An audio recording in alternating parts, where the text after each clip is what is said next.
Hala mga mare, ayan, pumunta kami sa Balod, Masbate. Nandiyan kami sa may palengke. Tapat lang kami ng palengke. Galing kami ng Palani. So, sinamahan namin si Ate Marlene kasi gusto niyang makita yung Palani.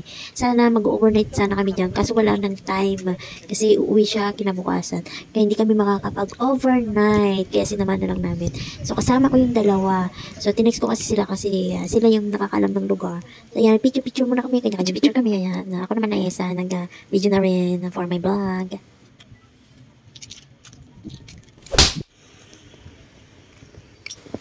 So, ayan, naman kami sa bake and shake. Shake and bake na tinatawag. Kasi nauuhaw na talaga ako. So, naghanap kami ng shake. So, ayan, nahanap kami ng makakain.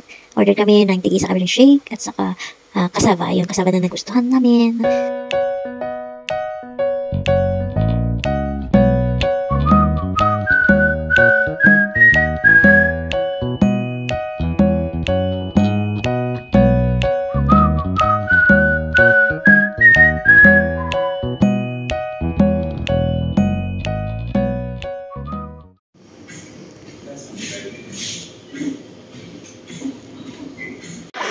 Nipis-nipis.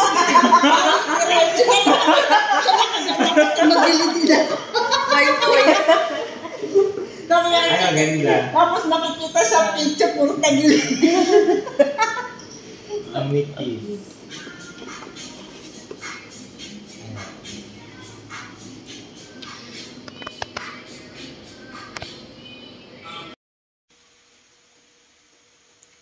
So, ayan, i-close ko lang ang vlog ko. Kahapon na galing kami nga doon sa Palani. So, nagatid lang kami kay Ate Marlene. So, ngayon is night time na.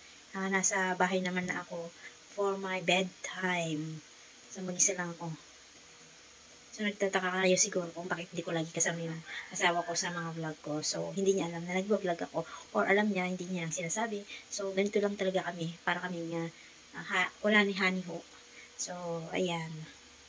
So, yan. I-close ko lang kasi yung vlog ko kasi walang closure. So, good night. Bye-bye. Babush!